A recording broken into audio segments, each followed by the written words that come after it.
অক্সাইডের আগের ভিডিওতে অক্সাইডের প্রকৃতিটা শ্রেণী বরাবর চেঞ্জটা বলিনি, শ্রেণী বরাবরটাও বলে দিই একটু। কেন এটা শ্রেণী 1 কে থাকে, এটা দেখাচ্ছি lithium, sodium, potassium, rubidium, caesium. তাদের এদের যে অক্সাইড আছে, lithium oxide, sodium oxide, potassium oxide, rubidium oxide, caesium oxide. তাহলে এই দিয়ে কি হবে, ক্ষার ধর্ম কি হবে, যেহেতু ধাতব ধর্ম বাড়ছে, ধাতব ধর্ম বৃদ্ধি পাচ্ছে উপর থেকে নিচের দিকে, তাহলে ক্ষার ধর্ম কি হবে,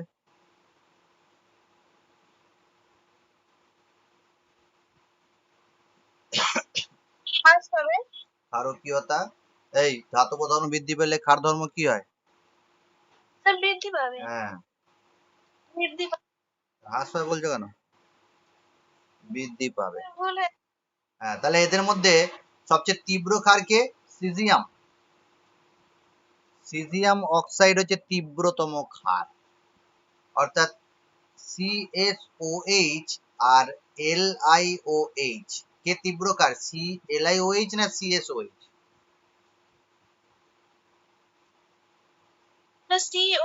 হ্যাঁ, CSOH এটা তীব্র ক্ষার, সবচেয়ে বেশি ক্ষার। এবার আর আজকে এই ভিডিওতে যেটা আমাদের নেক্সট টপিক হচ্ছে, সেটাই হচ্ছে হাইড্রাইডের প্রকৃতি। হাইড্রাইড এর প্রকৃতি, আর দু একটা ধর্ম আছে, তাহলে শেষ হয়ে যাবে প্রকৃতি। নেচার অফ হাইড্রাইড, এটাও খুব পরীক্ষায় দেয়, একটু বলছি সেটা শোনো। হাইড্রাইড মানে হাইড্রোজেনের সাথে যে যৌগগুলো হয় তাদেরকে বলা হয় হাইড্রাইড। যেমন ধাতব হাইড্রাইড, ধাতব হাইড্রাইড এরা কি প্রকৃতির হয়, এরা সাধারণত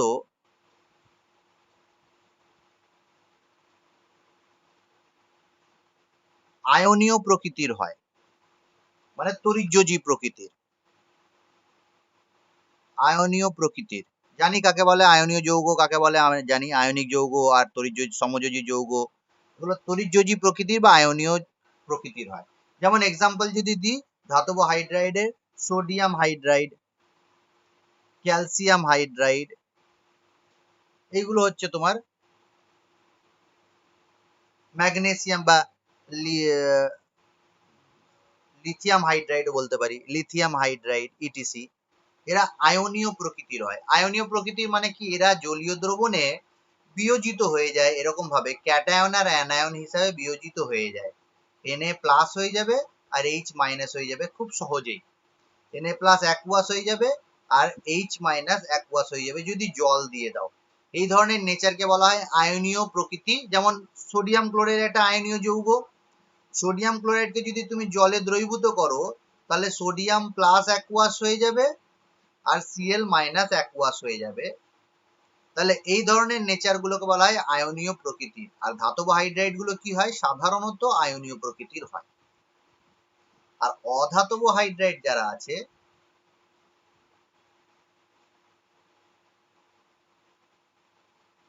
সাধারণত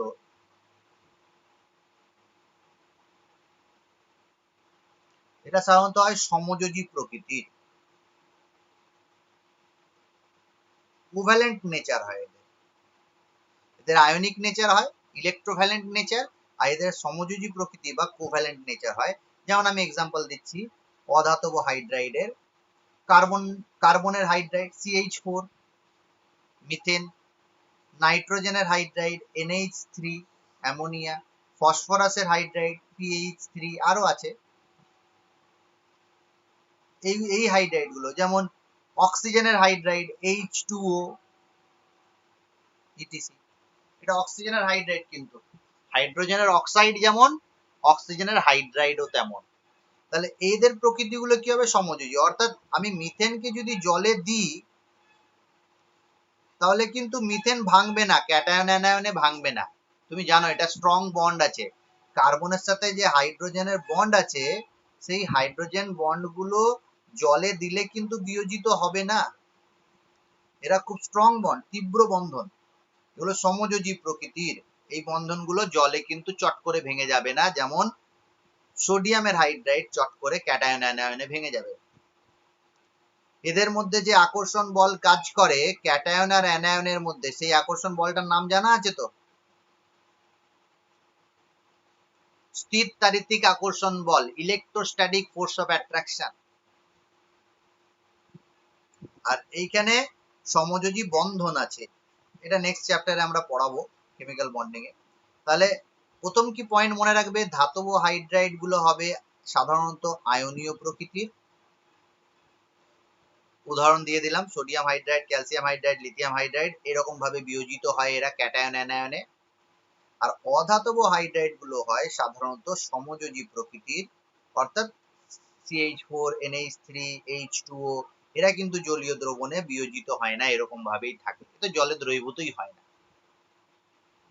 তাহলে এবার আয়নীয় প্রকৃতি যারা থাকে হাইড্রাইড, তাদের কিছু বৈশিষ্ট্য আছে।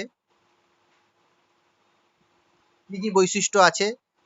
যেমন আয়নীয় হাইড্রাইড গুলো তোমার বিজারণ ধর্ম বেশি, এদের বিজারণ ধর্ম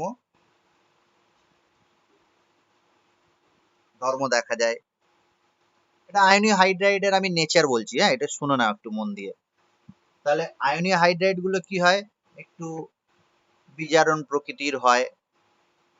এদের এই যে থার্মাল স্টেবিলিটি, তাপীয় স্থায়িত্ব, তাপীয় স্থায়িত্ব কম হয়। আয়নীয় হাইড্রাইড গুলো তাপীয় স্থায়িত্ব কম হয় আর বিজারণ ধর্ম বেশি হয়। ঠিক একই রকম ভাবে সমযোজী যে হাইড্রাইড গুলো হয়, এদের বিজারণ ধর্ম কম হয়, বিজারণ ধর্ম কম, মানে বিজারণ করতে পারে না এরা। কারণ কি, দেখো এই যে এইচ গুলো তো ব্রেক করবে না, আর এদের এইচ গুলো ব্রেক করে যাবে H- হিসাবে।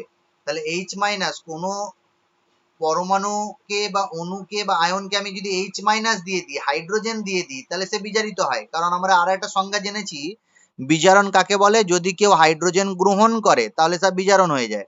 তাহলে এদের বিজারণ ধর্ম কম দেখা যায়। এদের তাপীয় স্থায়িত্ব বেশি, এই যে বন্ধন গুলো আছে এগুলো কিন্তু সহজে ভাঙবে না, এদেরকে ভাঙতে গেলে অনেক বেশি তাপ দিতে হবে। এদের তাপীয় স্থায়িত্ব বেশি, মানে থার্মাল স্টেবিলিটি বেশি। তাহলে আমি যদি বাম দিক থেকে ডান দিকে যাই, লেফট টু রাইট যাই, তাহলে কি ধরনের হাইড্রাইড গঠন করার প্রবণতা বাড়বে? আয়নীয় হাইড্রাইড গঠন করার প্রবণতা বাড়বে না সমযোজী হাইড্রাইড গঠন করার প্রবণতা বাড়বে? বলো। স্যার সমযোজী একদম প্রকৃতির হাইড্রাইড। একদম ঠিক, একদম ঠিক।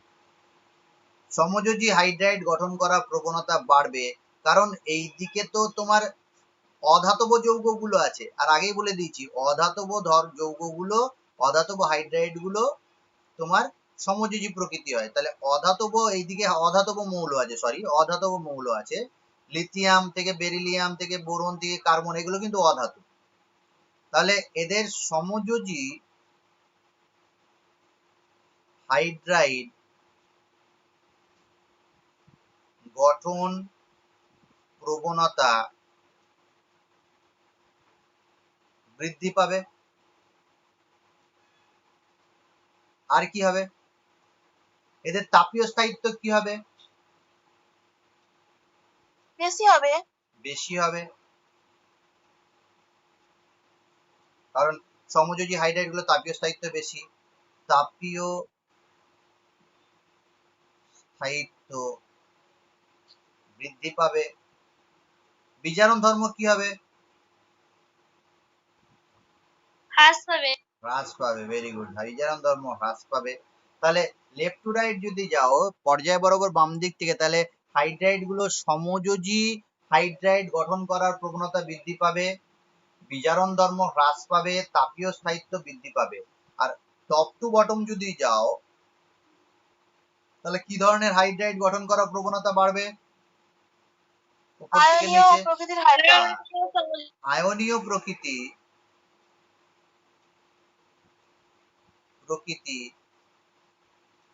হাইড্রাইড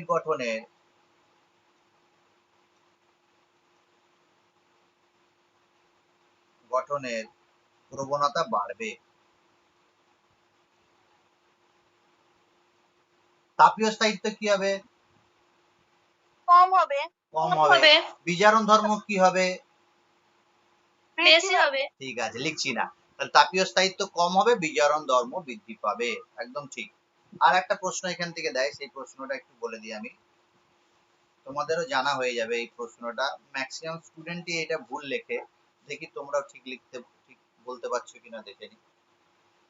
যেমন আমি এখানে গ্রুপ 17 লিখছি, গ্রুপ 17 এদের হাইড্রাইড লিখছি HF, HCl, HBr আর HI। তোমরা জানো এরা সবাই acid, HF, HCl, HBr, HI। তার মধ্যে HCl তো আমরা অনেক ব্যবহারও করি। তা এদের আম্লিকতা কি হবে বলো দেখি?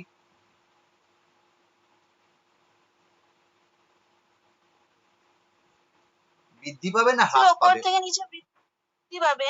বৃদ্ধি পাবে মনে হচ্ছে। না অর্থাৎ স্যার, হ্রাস পাবে। না না, ভেবে বলছো না, আমি ভয় দেখিয়ে দিলাম বলে উল্টো বলে দিলে। তুমি HF হ্যাঁ থেকে স্যার। HI আম্লিকতা, অর্থাৎ তুমি যেটা বলছো সেই অনুযায়ী HI সবচেয়ে তীব্র আম্লিক, তারপরে HBr আর HCl, আর সবচেয়ে কম আম্লিক হচ্ছে HF। এটা তোমার কথা অনুযায়ী। এটা কি তোমার মনে হচ্ছে সঠিক, না এইটা মনে হচ্ছে সঠিক? HF সবচেয়ে তীব্র, HCl তারপর, HBr তারপর, আর HI তারপর। কি মনে হচ্ছে কোনটা সঠিক? এইটা সঠিক না এটা সঠিক?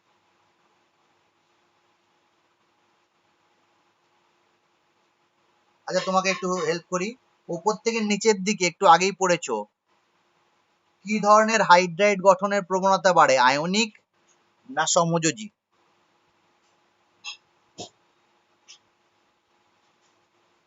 Sir ionic. আয়নীয় প্রকৃতি বাড়ে।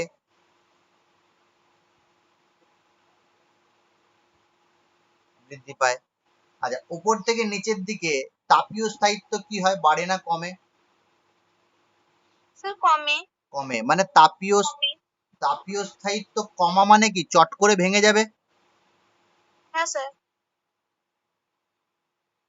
হ্রাস পায়। তাহলে চট করে যদি ভেঙে যায়, মানে আমি বলতে পারি HF এর ভাঙার প্রবণতা আর HI এর ভাঙার প্রবণতা, HI তাড়াতাড়ি ভেঙে যাবে। HI তাড়াতাড়ি ভেঙে গিয়ে কি তৈরি করবে, H plus plus I minus, চট করে ভেঙে যাবে। কিন্তু HF তাড়াতাড়ি ভাঙতে চাইবে না, কারণ তাপীয় স্থায়িত্ব এর বেশি, এর তাপীয় স্থায়িত্ব কম। তাহলে এ ভাঙবে না মানে কি H প্লাস দেবে না, আর যে যত বেশি H প্লাস দেবে সে তত তীব্র আম্লিক। আর একটা ব্যাপার দেখো, এইখানে যে বন্ডটা আছে HF বন্ড আর HCl বন্ড আর HBr বন্ড আর HI বন্ড, সবচেয়ে বড় বন্ড কোনটা বলো দেখি, বন্ড ডিস্টেন্স বেশি কোনটা? Sir HI। এর বন্ড ডিস্টেন্স সবচেয়ে বেশি, কারণ কি H আকারে ছোট, F আকারে ছোট, এদের মধ্যে বন্ডিংটা ভালো হয়েছে। এবার দেখো H এর সাথে Cl এর বন্ডিং যখন হবে, Cl এর আকারটা বড় হয়ে গেল, তাহলে এদের এই যে ওভারল্যাপিং এরিয়া, এটাকে বলা হয় ওভারল্যাপিং এরিয়া বা অভিলেপন অঞ্চল। মানে এই যে ব্যাপারটা এরকম ভাবে বন্ডিং করছে H এর সাথে F, এরকম স্ট্রং বন্ড হয়ে যায়। H এর সাথে Cl টা একটু দূরে হয়ে গেছে, H এর সাথে Br টা আর একটু দূরে হয়ে গেছে, আর H এর সাথে I টা একদম দূরে দূরে হয়ে গেছে। কারণ কি যত তুমি নিচের দিকে যাবে হ্যালোজেনের আকার তো বাড়ছে, হ্যাঁ এইটা তো আরো বড় হয়ে গেল ব্রোমিন, আর আয়োডিনটা কি সব থেকে বড় হয়ে গেল, এই বড় হয়ে গেল।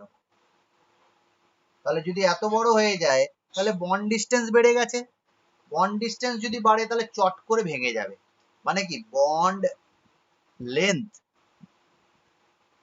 Inversely proportional to bond strength, bond dissociation energy. এটা বন্ধন দৈর্ঘ্য আর এটা হচ্ছে বন্ধন বিয়োজন শক্তি বা বন্ড স্ট্রেংথ। তাহলে যত বন্ধন দৈর্ঘ্য বাড়বে তত তাড়াতাড়ি ভেঙে যাবে। এবার দেখো এইচএফ তাড়াতাড়ি ভাঙবে না এইচআই তাড়াতাড়ি ভাঙবে? HI। তাহলে এইচআই হচ্ছে তীব্র অ্যাসিড, এই অর্ডারটা সঠিক। তো এইটা আমি এটা বলেছিলাম ওটা হচ্ছে ক্ষারীয় মানে ধর্মটা উপর থেকে নিচে বৃদ্ধি পায় তা না, তুমি যেটা বলেছো ক্ষারীয় ধর্ম উপর থেকে নিচের দিকে, আম্লিকতা হ্রাস পাবে। তুমি ভালো করে ভাবো, একটু চিন্তা করো। তুমি যেটা বলছো উপর থেকে নিচের দিকে ক্ষারীয় ধর্ম বৃদ্ধি পাবে, সেটা অক্সাইডের। এটা কি অক্সাইড?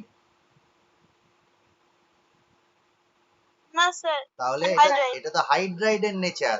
অক্সাইড যদি থাকতো, অর্থাৎ আমি যদি এরকম দিতাম তোমাকে H sorry F2O Cl2O7 Br2O7 I2O7, তাহলে তুমি বলবে যে উপর থেকে নিচের দিকে ক্ষারীয় প্রকৃতি বাড়বে।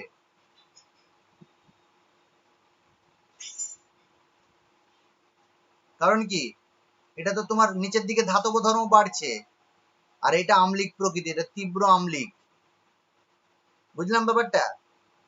তাহলে অক্সাইড থাকলে ক্ষারীয় প্রকৃতি, এটা তো হাইড্রাইড। হাইড্রাইডের ক্ষেত্রে তো আমি আলাদা নিয়ম বলেছি। হাইড্রাইডের ক্ষেত্রে আম্লিকতা উপর থেকে নিচের দিকে বৃদ্ধি পায়। মনে থাকবে এই অর্ডারটা। অনেকেই ভুল লেখে, নিটেও অনেকজন ভুল লেখে এটা, যে বলে স্যার এইচএফ তো তীব্র অ্যাসিড। হ্যাঁ তীব্র অ্যাসিড, কিন্তু এইচআই বেশি তীব্র, কারণ বেশি এইচ প্লাস আয়ন দেবে। আর আরহেনিয়াস অনুযায়ী যে যত বেশি এইচ প্লাস আয়ন দেবে সে তত তীব্র। আর একটা কোশ্চেন এরকম টাইপেরই দিচ্ছি তোমাকে, ভেবে নাও এটা পারছো কিনা দেখি। এটা পেরে যাবে আশা করি। গ্রুপ 16 দিয়েছি H2O, এটা অক্সিজেনের হাইড্রাইড, H2S, H2SE, H2TE। এবার বলো দেখি আম্লিকতা বেশি হবে না কম হবে উপর থেকে নিচের দিকে?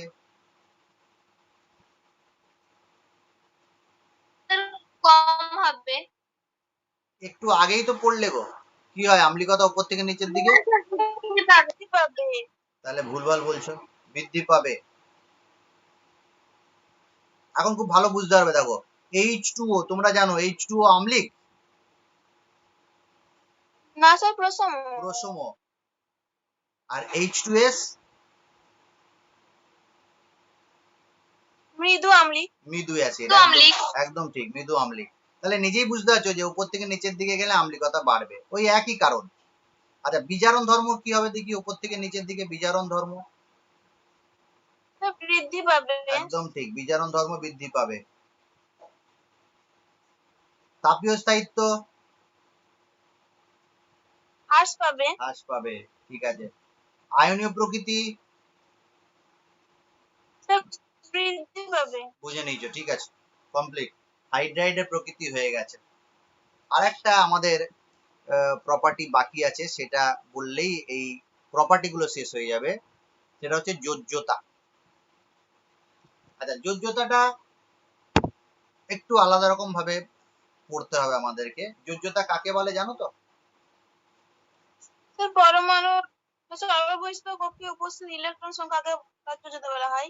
হ্যাঁ এটাও বলতে পারো, পরমাণুর সর্ববহিষ্ঠ কক্ষে উপস্থিত ইলেকট্রনকে বলা হয়, বা বলতে পারি অযুগ্ম ইলেকট্রনকে বলা হয়, বা যতগুলো ইলেকট্রন সে বর্জন করে বা যতগুলো ইলেকট্রন গ্রহণ করে অষ্টক পূর্তি করে, বন্ধনে অংশগ্রহণ করে, সেইটাকে বলা হয় যোজ্যতা। এবার এই যোজ্যতার আরো অনেক সংজ্ঞা আছে, বিভিন্ন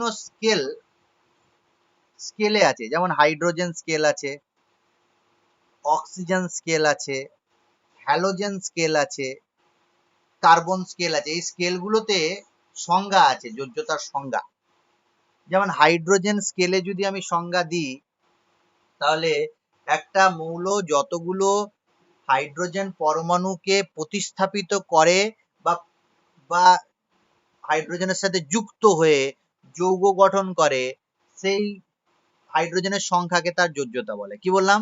কোনো মৌলের একটি পরমাণু যতগুলো হাইড্রোজেন পরমাণুর সঙ্গে যুক্ত হয়ে বা কোনো যৌগ থেকে যতগুলো হাইড্রোজেন পরমাণুকে প্রতিস্থাপিত করে সেই সংখ্যাকে ওই মৌলের যোজ্যতা বলে। যেমন আমি একটা এক্সাম্পল দিচ্ছি তাহলে বুঝতে পারবে। একটা যৌগ হয়েছে হাইড্রোজেনের সাথে অক্সিজেনের বিক্রিয়া হয়ে যৌগ হয়েছে H2O, হাফ হাফ অক্সিজেন। তাহলে একটা অক্সিজেন কটা হাইড্রোজেনের সাথে যুক্ত হয়েছে এখানে?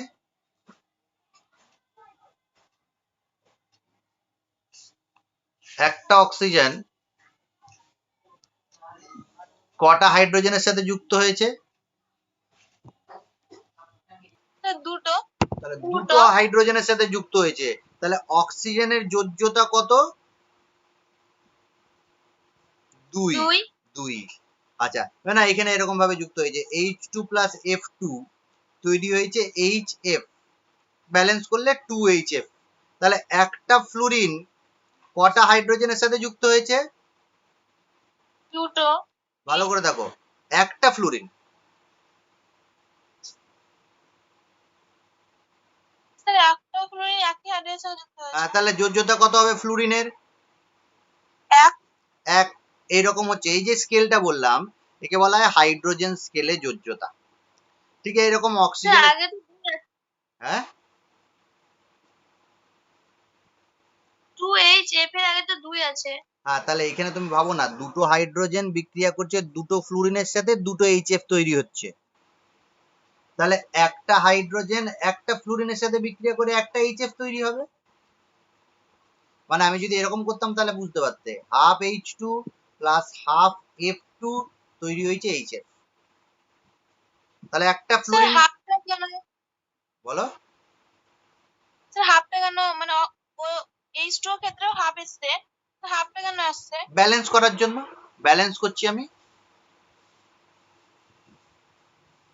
আমি এটাকে এরকম ভাবে লিখতে পারি, H2 প্লাস O2 তৈরি হচ্ছে H2O, ব্যালেন্স করতে পারি। এখানে 2 দিয়ে দেবো, এখানে 2 দিয়ে দেবো, তাহলে ব্যালেন্স হয়ে যাবে। হ্যাঁ স্যার, হ্যাঁ। বা আমি এরকম ভাবে লিখতে পারি, হাফ দিয়েও লিখতে পারি। আমি বোঝাতে চাইছি যে একটা অক্সিজেন কতগুলো হাইড্রোজেনের সাথে যুক্ত হয়ে যৌগটা তৈরি করেছে। তাহলে এইভাবে যোজ্যতা বোঝানো যায়। আর যেমন এটা হাইড্রোজেন স্কেলে যোজ্যতা হয়ে গেল, একটা অক্সিজেন একটা হাইড্রোজেন কতগুলো হাইড্রোজেন সাথে যুক্ত হয়ে যৌগ তৈরি করছে। অক্সিজেন স্কেলেও দেখো যোজ্যতা আছে ওই এরকম ভাবে। যেমন আমি বোরনের যোজ্যতা জানতে চাইছি কত আছে, তাহলে বোরনের সাথে অক্সিজেনের বিক্রিয়া করে দিলাম, বোরন যৌগ তৈরি করলো B2O3। তাহলে এইখানে অক্সিজেন বোরনের সাথে যে যৌগটা তৈরি করলো সেটা B2O3। এটা আমরা জানি বোরনের যোজ্যতা অক্সিজেনের নিচে লেখা থাকে, অক্সিজেনের যোজ্যতা বোরনের নিচে লেখা থাকে, এরকম পড়েছি না, MX BY এরকম ভাবে পড়েছি। তাহলে M এর যোজ্যতা Y আর B এর যোজ্যতা X। তাহলে এখানে বোরনের যোজ্যতা কত? বোরনের যোজ্যতা হচ্ছে 3।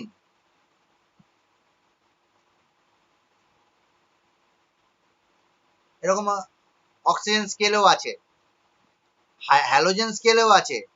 হ্যালোজেন স্কেলে যত ওই হাইড্রোজেনের মতনই। আমি বুঝিয়ে দিচ্ছি, এরকম ভাবে সহজভাবে করে দিচ্ছি। দেখো পর্যায় শ্রেণী বরাবর ডাইরেক্ট বলছি আমি, লেফট টু রাইট যোজ্যতার সংজ্ঞা পড়ে নেবে একটু বই থেকে, আর লেফট টু রাইট কিরকম চেঞ্জ হচ্ছে সেটা দেখো। যেমন আমি একটা ইলেকট্রন দিয়ে বোঝাচ্ছি, গ্রুপ 1, গ্রুপ 1 এর ইলেকট্রন বিন্যাস যাদেরই গ্রুপ 1 এ থাকে তাদের ইলেকট্রন বিন্যাস NS1, এটা group. Group 2 NS2, group 13 NS2 NP1, মনে আছে তো? Group 14 NS2 NP2, group 15 NS2 NP3, 16 NS2 NP4, 17 এ কি হবে জানো? NH2NP5। এবার দেখো, এবার যদি যোজ্যতা বলি আমি, কটা ইলেকট্রন আছে? এখানে একটা ইলেকট্রন আছে, শেষ কক্ষে একটা ইলেকট্রন, শেষ কক্ষে দুটো ইলেকট্রন, শেষ কক্ষে তিনটে ইলেকট্রন, শেষ কক্ষে 4টে ইলেকট্রন, তাহলে যোজ্যতা কত? এটা আমি বললাম শেষ কক্ষে ইলেকট্রন সংখ্যা, আর এটা নিচে লিখছি যোজ্যতা। তাহলে এর যোজ্যতা 1, এর যোজ্যতা 2, এর যোজ্যতা 3, এর যোজ্যতা 4। এবার কি হবে, শেষ কক্ষে 5টা ইলেকট্রন আছে, কিন্তু সে 5টা ইলেকট্রন ত্যাগ করবে না, 3টে ইলেকট্রন গ্রহণ করবে। এই 6টা ইলেকট্রন ত্যাগ করবে না, 2টো ইলেকট্রন গ্রহণ করবে। এর পরেরটা 7টা ইলেকট্রন ছাড়বে না, 1টা ইলেকট্রন গ্রহণ করবে, অর্থাৎ আবার কমবে। 3, 2, 1, যোজ্যতা 3, 2, 1। তাহলে পর্যায় বরাবর বাম দিক থেকে ডান দিকে গেলে ইলেকট্রন বিন্যাস দিয়ে যদি বলি, তাহলে প্রথমে বৃদ্ধি পাবে, ম্যাক্সিমাম হবে, তারপর হ্রাস পাবে। তোমাকে যদি পরীক্ষায় জিজ্ঞাসা করে যে পর্যায়, আমি বলছি, তোমাকে যদি জিজ্ঞাসা করে পর্যায় বরাবর বাম দিক থেকে ডান দিকে যোজ্যতা কিরূপ পরিবর্তন হয়, তোমাকে পরীক্ষায় জিজ্ঞাসা করেছে যে পর্যায় বরাবর বাম দিক থেকে ডান দিকে গেলে যোজ্যতা কি পরিবর্তন হয়, বাড়ে না কমে? যদি তুমি ইলেকট্রন বিন্যাস দিয়ে বলো, তাহলে প্রথমে ইলেকট্রন বিন্যাস দিয়ে বললে প্রথমে যোজ্যতা বাড়বে, 4 পর্যন্ত বাড়বে, তারপর কমবে। কেন এটা হবে? কারণ এর শেষ কক্ষে একটা ইলেকট্রন, সে একটা ইলেকট্রনকে ছেড়ে দিয়ে বন্ধন করবে। 2টো ইলেকট্রন, 3টে ইলেকট্রন, 4টে ইলেকট্রন মধ্যে ঠিক আছে, এইখানে কি করবে, 5টা ইলেকট্রনকে ছেড়ে অষ্টক পূর্তি করার থেকে 3টে ইলেকট্রন গ্রহণ করে অষ্টক পূর্তি সহজ হবে। আর এরা অধাতু, এরা ইলেকট্রন গ্রহণ করে বেশি ভালো, ইলেকট্রন ত্যাগ করে ভালো নয়। তাহলে এরা ইলেকট্রন গ্রহণ করবে, 3টে করবে, গ্রুপ 15 3টে গ্রহণ করে নেবে, গ্রুপ 16 2টো গ্রহণ করে নেবে, গ্রুপ 17 একটা গ্রহণ করে নেবে। ক্লিয়ার হচ্ছে? হ্যাঁ স্যার। আচ্ছা, হাইড্রোজেন স্কেলে যদি বলতাম তাহলে কি হতো? হাইড্রোজেন স্কেলে এরকম আছে, না হাইড্রাইড গুলো, এটা হ্যালোজেন স্কেল না এটা এমনি ইলেকট্রন বিন্যাস, এটা ইলেকট্রন বিন্যাস। তুমি একটু আগে বললে না ইলেকট্রন বিন্যাস, যে শেষ কক্ষে যতগুলো ইলেকট্রন থাকে, আমি বলেছি শেষ কক্ষে যতগুলো ইলেকট্রন থাকে নয়, যতগুলো ইলেকট্রন গ্রহণ বর্জন করে সে অষ্টক পূর্তি করে। আচ্ছা, হাইড্রোজেন স্কেলটা দেখো, lithium hydride, beryllium hydride, boron hydride, BH3, হ্যাঁ BH3, B2H3, BH3। আচ্ছা, carbon hydride, nitrogen hydride, phosphorus, এই নাইট্রোজেনের পরে অক্সিজেন, না অক্সিজেন, H2O হাইড্রাইড, আর HF। তাহলে এবার তুমি দেখো, এই যে আমি হাইড্রাইডটা করেছি, লিথিয়ামের ক্ষেত্রে হাইড্রোজেন একটা হাইড্রোজেনের সাথে বিক্রিয়া করে যৌগ তৈরি করেছে, তাহলে লিথিয়ামের যোজ্যতা 1। এখানে কটা হাইড্রোজেন গ্রহণ করে বেরিলিয়াম যৌগ করেছে? একটি, BeH2, BeH2 কটা হাইড্রোজেন আছে? দুটি, তাহলে এর যোজ্যতা 2, এর যোজ্যতা 2। BH3 কটা হাইড্রোজেন আছে? তিনটি।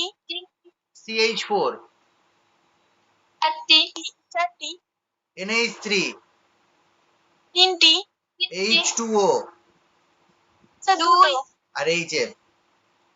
একটি। তাহলে এখানেও কি দেখতে পাচ্ছ, প্রথমে বৃদ্ধি পাচ্ছে,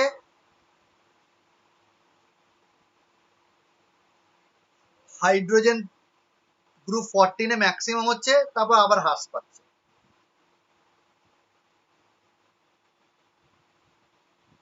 তাহলে যোজ্যতা এরকম চেঞ্জ হয় হাইড্রোজেন স্কেলে। ক্লিয়ার হলো?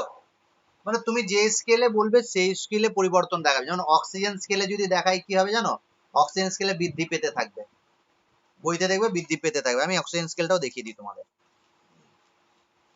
স্যার যোজ্যতা মানে পরিবর্তনশীল ধর্ম, পর্যায়গত ধর্ম। পর্যায় বরাবর বাম দিক থেকে ডান দিক পরিবর্তন হয়, উপর থেকে নিচের দিকে কি হবে, শ্রেণী বরাবর।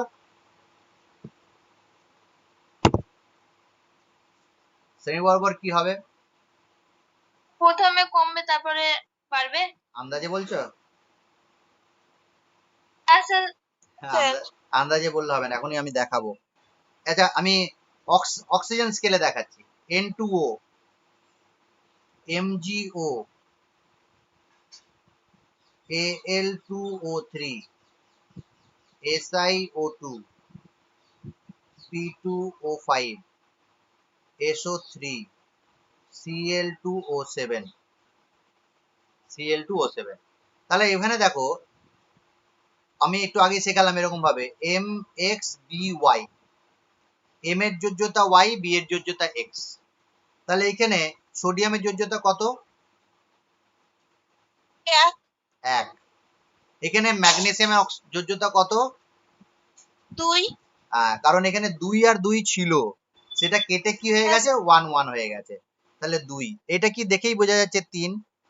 3 SiO2 তে আগে কি ছিল যৌগটা? 2 Si2O4 ছিল, সেটা কেটে গিয়ে কি হয়েছে, SiO2। তাহলে 4। ফসফরাসের ক্ষেত্রে কি দেখতে পাচ্ছ? স্যার 5 5। তাহলে দেখো, 5 তাহলে অক্সিজেন স্কেলে কি দেখতে পাচ্ছি, বৃদ্ধি পাচ্ছে না, 1 2 3 4 5। আচ্ছা SO3 আগে কি ছিল জানো, SO2O6 ছিল, সেটা SO3 হয়েছে। তাহলে এই যোজ্যতা কত? 6 আর এটা 6 ক্লোরিনের যোজ্যতা কত? 7 তাহলে 7। 7 অক্সিজেন স্কেলে বাম দিক থেকে ডান দিকে কি দেখতে পাচ্ছি? বৃদ্ধি পাচ্ছে। তাহলে এই যে যোজ্যতা যেটা আছে, একটু ডিফিকাল্ট মনে হতে পারে তোমাদের, কিন্তু স্কেল অনুযায়ী আলাদা আলাদা হবে পর্যায় ও শ্রেণী বরাবর। শ্রেণী বরাবর বলছি, পর্যায় বরাবর। শ্রেণী বরাবর কি হবে দেখো, খুব সহজ, একদম ঠিক। যে কোনো একটা শ্রেণী নিয়ে নিলাম, গ্রুপ 1।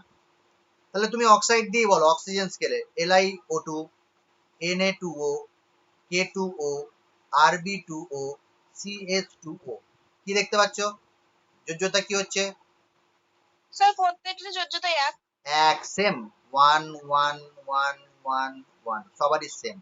হাইড্রোজেন স্কেলেও যদি দেখতে যাও, lithium hydride, sodium hydride, potassium hydride, rubidium hydride, caesium hydride. অর্থাৎ যোজ্যতা শ্রেণী বরাবর একই থাকে, কোনো পরিবর্তন হয় না।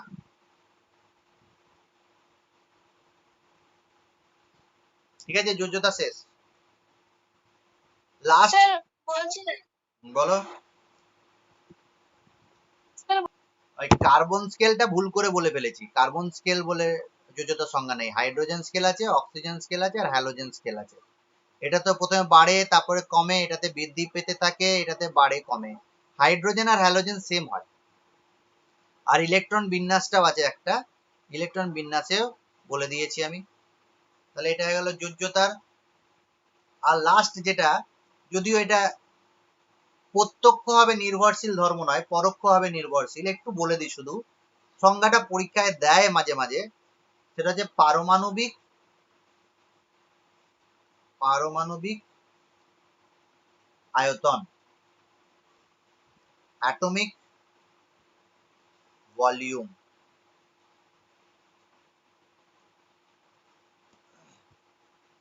এর সংজ্ঞাটা আগে জেনে নাও। আমরা জানি আয়তন মানে, আমরা জানি ভলিউম মানে, জানো ম্যাথমেটিক্যালি যদি বলি, আয়তন মানে হচ্ছে ভর বা ওজন, ভর বাই আয়তন। ভর বাই ঘনত্ব, তাই না? হ্যাঁ স্যার ঘনত্ব। তাহলে পারমাণবিক আয়তন যদি বলি, তাহলে পরমাণুর তাহলে ভর বাই তাহলে পারমাণুর 1 গ্রাম পারমাণবিক ওজন বা গ্রাম পারমাণবিক ভর,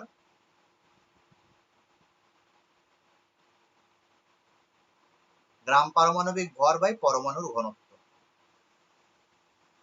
বা ঘনত্ব বললেও হবে। আচ্ছা, একে বলা হয়, অর্থাৎ আমি সংজ্ঞা যদি বলি, কোন মৌলের কঠিন অবস্থায় 1 গ্রাম পরমাণুর ওজন বা ওর গলনাঙ্কে সে যে আয়তন দখল করে, সেটাকে তার পারমাণবিক আয়তন বলে। কি বললাম, কোন মৌলের কঠিন অবস্থায় 1 গ্রাম পরমাণুর ওর গলনাঙ্কে যে আয়তন দখল করে তাকে পারমাণবিক আয়তন বলে, অর্থাৎ তার গ্রাম পারমাণবিক ওজন আর তার ঘনত্বের অনুপাত। এই সংজ্ঞাটা একটু রিডিং করে নেবে। আর পর্যায় বরাবর কি চেঞ্জ হয় আর শ্রেণী বরাবর কি চেঞ্জ হয় মুখস্থ রাখবে, কারণ এটা এটা ইলেকট্রন বিন্যাসের উপর নির্ভর করে না, সরাসরি নির্ভর করে না, প্রত্যক্ষভাবে নির্ভর করে না। আমি একদম স্টার্টিং এ বলেছিলাম কিছু ধর্ম আছে পরোক্ষভাবে নির্ভরশীল, কিছু ধর্ম আছে প্রত্যক্ষভাবে নির্ভরশীল। এটা ইনডাইরেক্টলি নির্ভর করে। তাহলে মুখস্থ তোমাকে একটু রাখতে হবে, পর্যায় বরাবর বাম দিক থেকে ডান দিকে তুমি যত যাবে, প্রথমে পারমাণবিক আয়তন আয়তন প্রথমে কি হবে, কমতে থাকবে।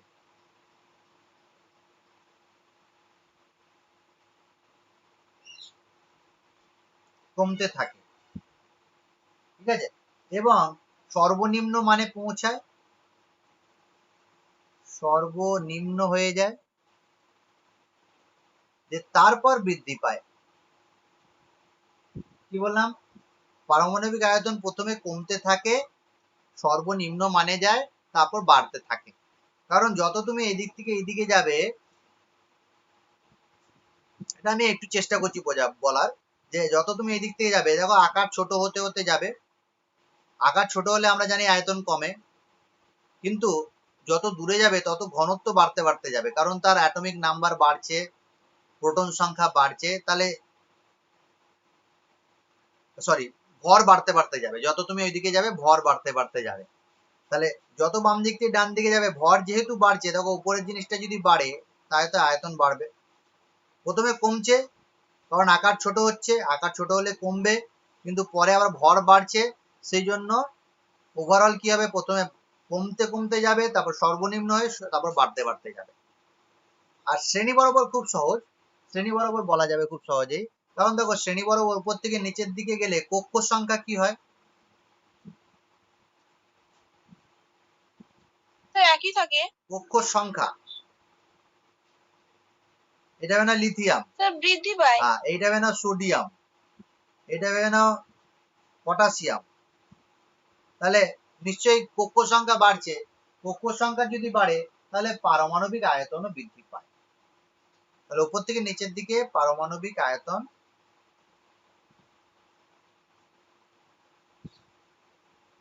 বৃদ্ধি পাবে, এইটুকু মনে রাখো তাহলেই হবে। এখানে আর কিছু বলার নেই এই চ্যাপ্টারে। একটা ধর্ম আছে যেটা একদম শেষ, তাকে বলা হয় কর্ণ সম্পর্ক। মাধ্যমিক লেভেলে পড়েছো কিনা জানি না। স্যার এটা পড়িনি। কর্ণ সম্পর্ক বা কোনাকুনি সম্পর্ক, এটাকে ইংলিশে বলা হয় ডায়াগোনাল রিলেশনশিপ। এটা আমরা নেক্সট ক্লাসে 10-15 মিনিটে বলে দেবো। এখন আর আমি এই জটিলতা সৃষ্টি করছি না বলে এটা বলছি না। এটা একটু আলাদা রকম একটা প্রপার্টি। এই এতগুলো প্রপার্টি পড়ালাম, এর সাথে যদি এটা পড়াই একটু গুলিয়ে যাবে, তাই আমি ওই প্রপার্টি গুলোর সাথে এটাকে পড়াচ্ছি না। নেক্সট ক্লাসে আমি এই প্রপার্টিটা পড়াবো আর এই ভিডিওর সাথে পাঞ্চ করে দেবো। নেক্সট ক্লাসে আমি এইটুকুটা পড়িয়ে কেমিক্যাল বন্ডিংটা শুরু করব। আর আজকে যেটা পড়িয়েছি সেটা ভালো করে পড়ে নাও, কোনো কোশ্চেন থাকলে আমাকে করবে। এরপরে আমি একটা পরীক্ষা নেবো, তাই খুব ভালো করে পড়ে নেবে গোটাটা। নেক্সট ক্লাসে যেদিন ক্লাস হবে, পুরো প্রথম থেকে এখন পর্যন্ত যতগুলো প্রপার্টি পড়িয়েছি সেই সমস্ত প্রপার্টি পড়বে, কোনো কোশ্চেন আটকালে আমাকে জিজ্ঞাসা করবে, তারপরে আবার একদম শুরু থেকে চ্যাপ্টারটা পড়বে, পরীক্ষা দেওয়ার জন্য রেডি হবে। এখন পর্যন্ত যা পড়ালাম, কোনো কোশ্চেন থাকলে করো। নেক্সট ক্লাসে আমরা কেমিক্যাল বন্ডিং স্টার্ট করবো।